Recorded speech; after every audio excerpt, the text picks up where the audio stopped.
Okay, the next speaker, I am completely delighted, not that I wasn't delighted with you, Alan and Oresti, but he is my CEO, and the minute I mentioned Pamro to Urel, my other team member from New York, and James, they're like, we're coming.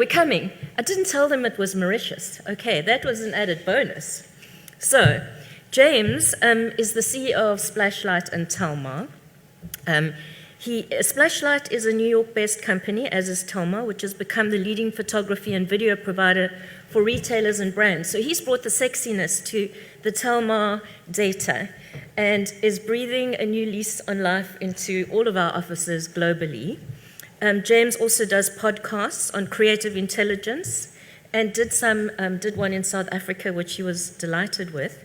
And today he's going to speak to us about leveraging AI in the marketing and creative process. Welcome, James.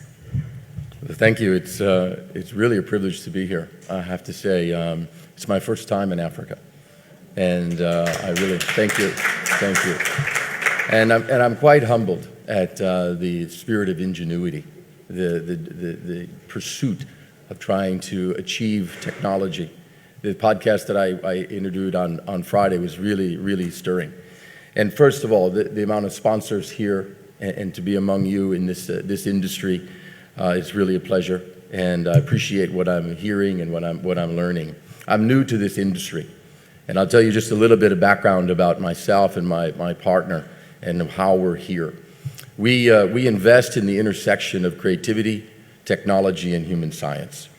And we have a particular reason we invested in Telmar. Splashlight, as you mentioned, is one of the leading content creators in the United States. And we also have a technology division.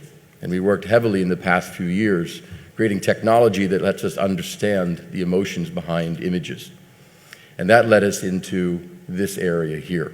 And we believe we have some stirring and pretty exciting things to be introducing in the next coming quarters that really will create some momentum. And what we're most excited about, that what we're going to be doing, is we're going to be pioneering that here in Africa. We've been in Telmar 36 years servicing in South Africa, and that is just something we're very, very proud of. And there's an incredible heart of innovation here. So while we're going to take us on a journey, none of what I'm really saying is from myself. What we're going to talk about, and we're going to show you these things, is through this podcast this past year, I've been able to interview and talk to some of the most brilliant people. And this is what they're saying. This is a collection of what they're thinking. And what you're going to see here in this is there's a movement. There is something that we need to get behind if we're going to excel in the world that we're living in with digital and technology. And we're going to take you through that theme. And you're going to see this begin to develop. And again, I'm new to this industry, but I have a passion for understanding people and a passion for how do we do what we do and connect, and not just see people, but connect with people. And so we're going to go through that. And how is creativity so important? Well, if you want to create, you have to know what you're creating for, right? Creativity. But we're about this term, creative intelligence, and we're going to take you through that as we're talking about it, because we're going to move through what AI is doing in the creative world.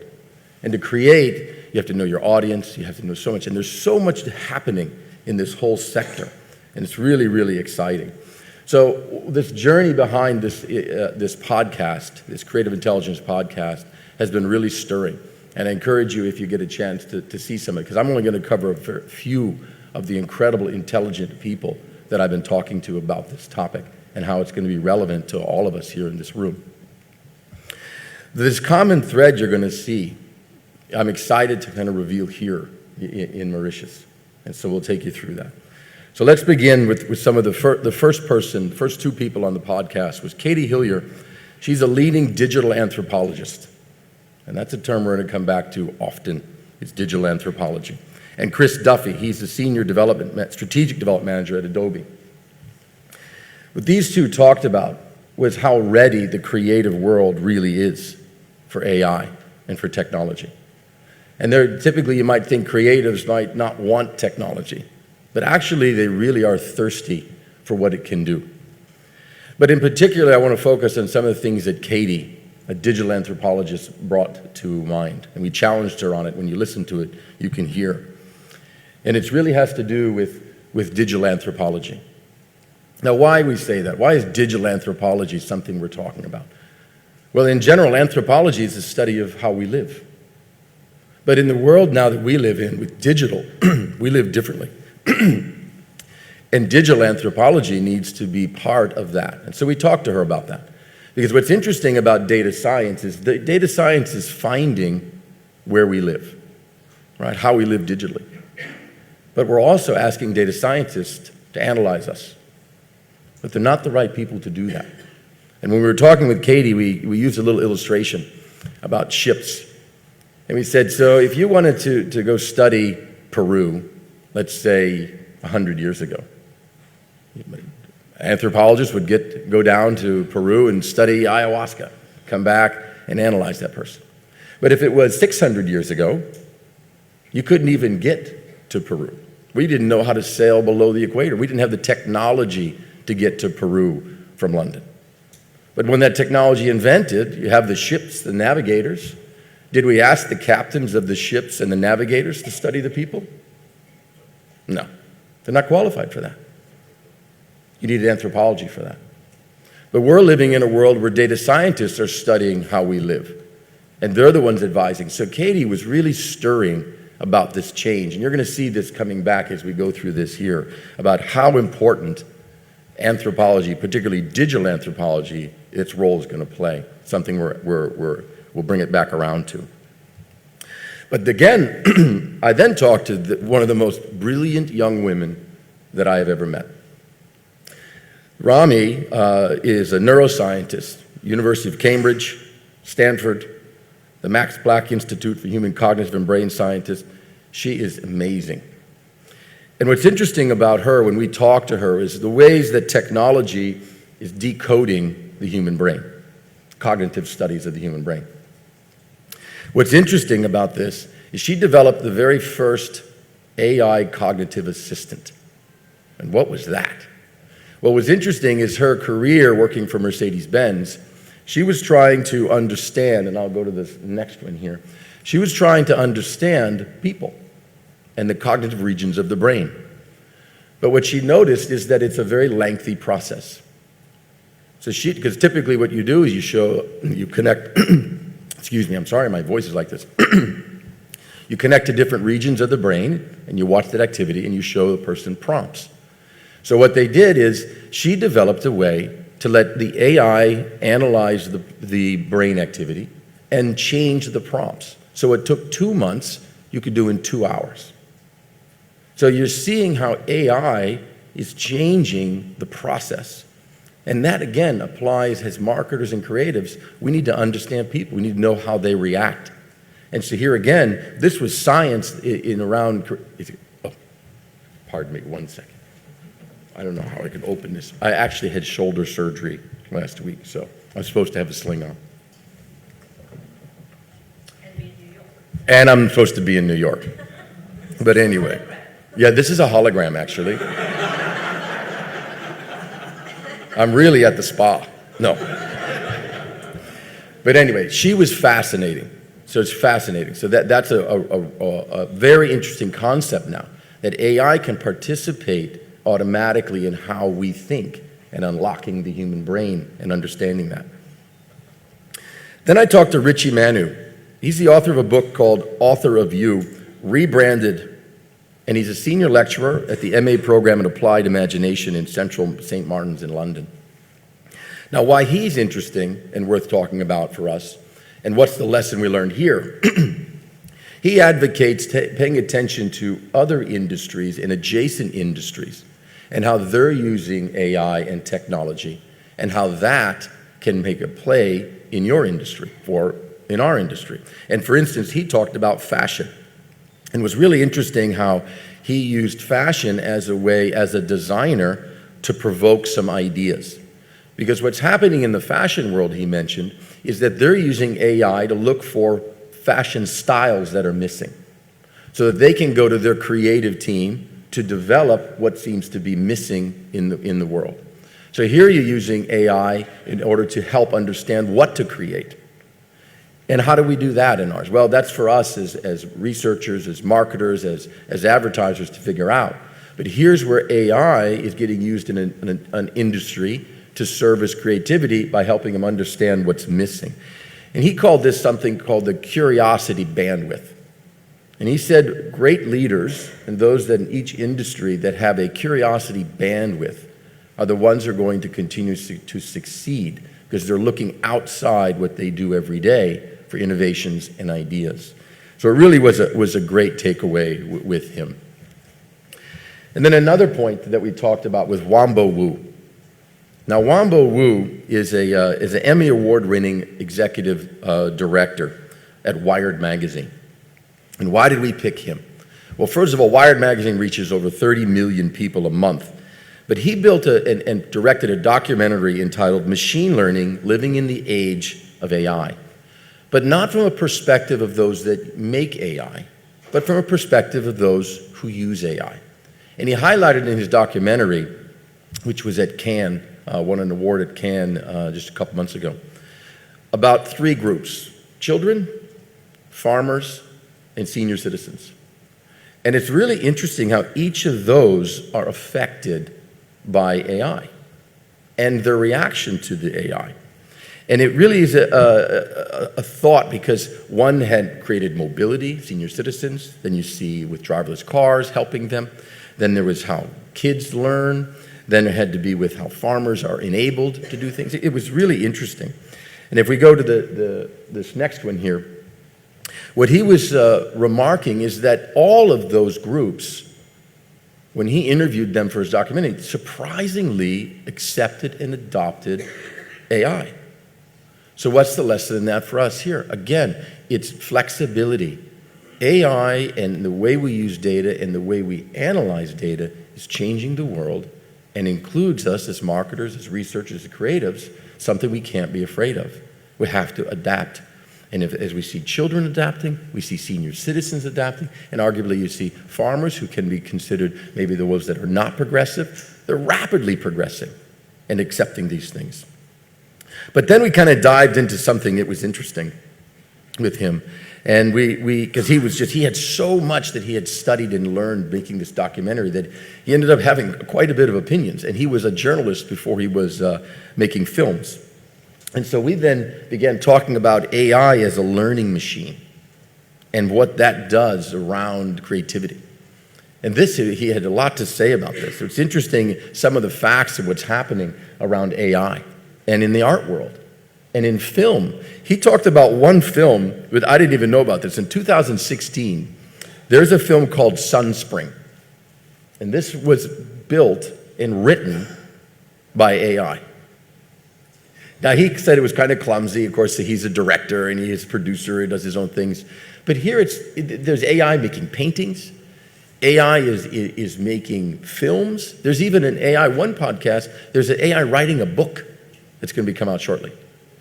So what's happening? Are they really creating? Are these machines creating? Well, that's not for us necessarily to say, but you see there's change taking place. And that's why we're calling this term creative intelligence. It's changing. And how are we adapting? How are we as professionals opening our minds to this and absorbing this? But again, we're going to come back to digital anthropology here. We're going to come back to that. So overall with Wambo, I was really left with a man who's not a scientist. He's not a data scientist. He's not a person who's in our industry of research. But yet he saw himself, if you come out of the weeds of what's going on in AI and you move yourself back, he saw a much bigger picture, that there are meaty philosophical issues that are at play here. It has to do with ethics. We talked about how there's an AI news reporter in China. It's a television that's just AI. The news coming up with its own, talks on its own, generating news. So there's a lot happening behind that when you take a look at that. How we live is changing because of technology. That led us to another interesting one we had.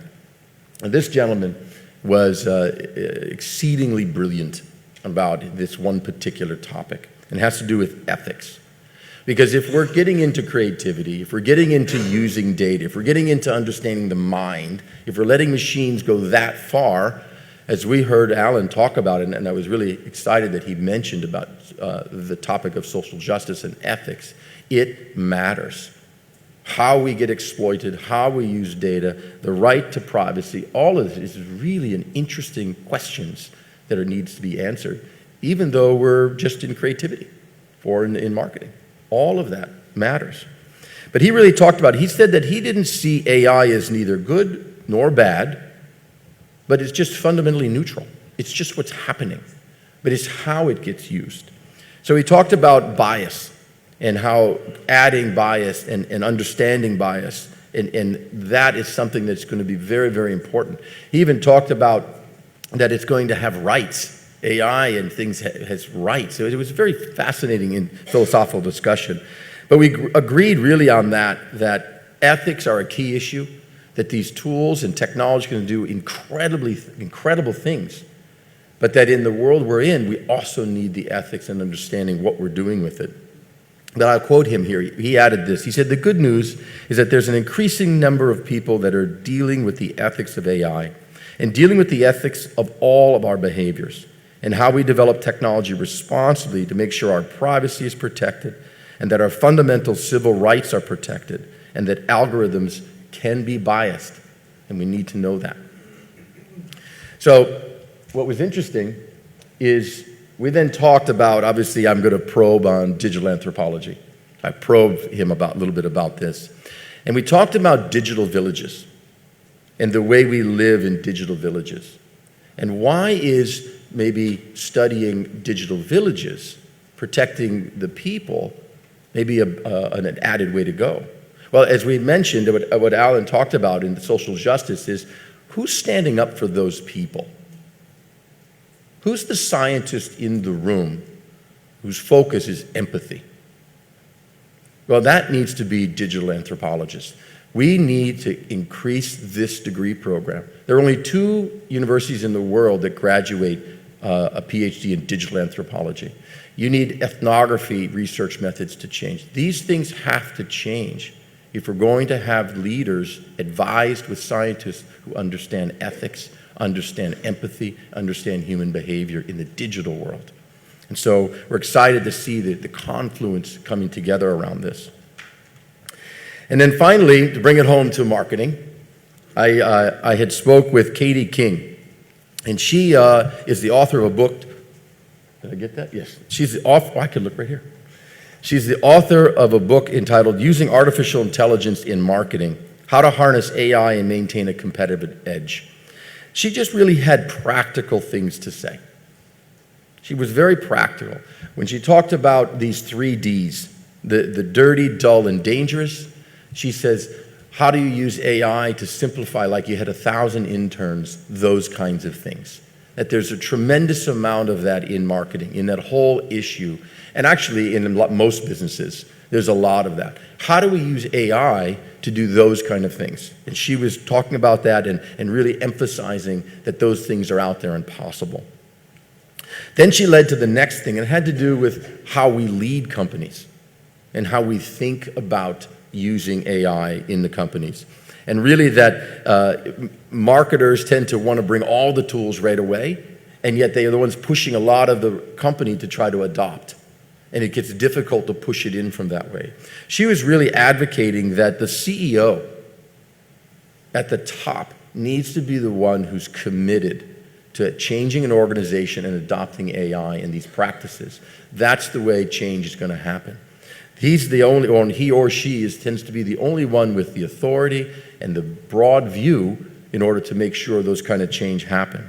So she gave this illustration about a restaurant scenario that what's possible with you if you employ AI properly.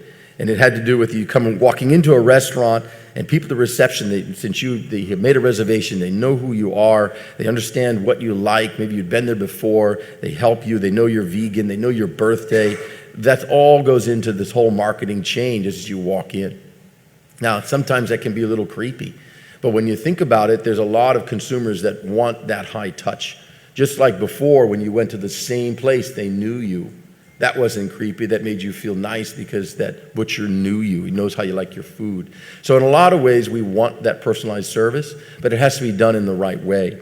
So she was highlighting this fact that really it's the users bring it into companies and they step on the toes of the IT leaders and the CTOs, and then you have this battle. So it's over a wholesale change needs to happen in an organization because marketers want innovations. Marketers are out there trying to figure out how to reach the consumers, how to create great content, and she's advocating that organizations also need to change to be able to allow this kind of innovation to come, that really there's a huge disruptor happening.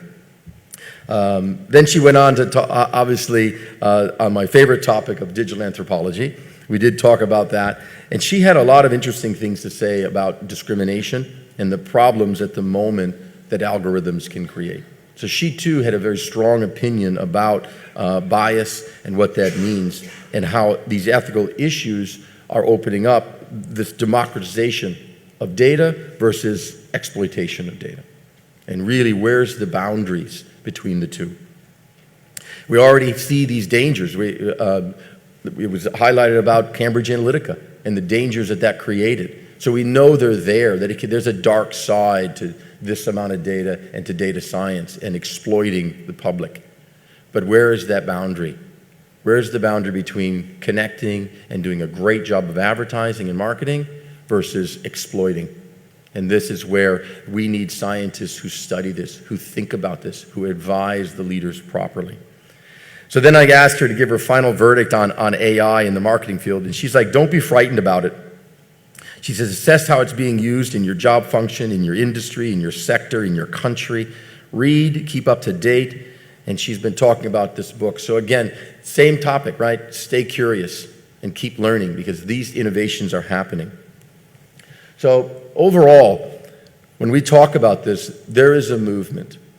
Creativity and marketing is changing because of artificial intelligence and the access of tremendous amounts of data. But what's happening in these things create two different pillars. One is all this data. Should we have it? How do we get access to it? What do we do with it? Are we allowed to exploit? Is it exploitation? So that's one very, very important pillar. And in all that, the second pillar is human science. Human science needs to take main stage when it comes to how data is reviewed. Yes, we need analytics, and yes, we need data science to find these villages. But who's qualified to really analyze and study these villages? We see that as digital anthropology. And that will change the face of creativity, that will change the face of marketing. Digital anthropology brings together those desperate disciplines and specializations and needs to enhance its tools and research capabilities, really to intertwine that. So if there's anything from this, the creative intelligence and what's happening is showing that digital anthropologies are professionals who we need as they learn and they reflect on what we have in a new light. Or we're going to end up in a space where we don't want to be. We need that degree in ethics. We need that kind of thinking to join together with what we do with data. So that's the point of what we've been learning, and I'm excited to be here. Again, I'm James Ingram, and I'm excited to be part of this industry. And thank you again, Pamro, for inviting me to be here as well. Thank you, James.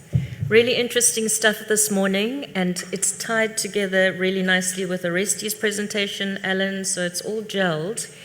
And there's some real thought-provoking stuff from the 5G to the AI. I would like to go into a restaurant and they know I like the ceviche and which Sauvignon Blanc, and then they could recommend, something else that I like as well. My friend Clara Neal and I go to Michelin stars. Imagine if they knew all of that about us. I wouldn't find it creepy at all. And that's the way it's going, guys. Yes, so we need to harness all of the benefits and take the good out of it and also protect from the dark side.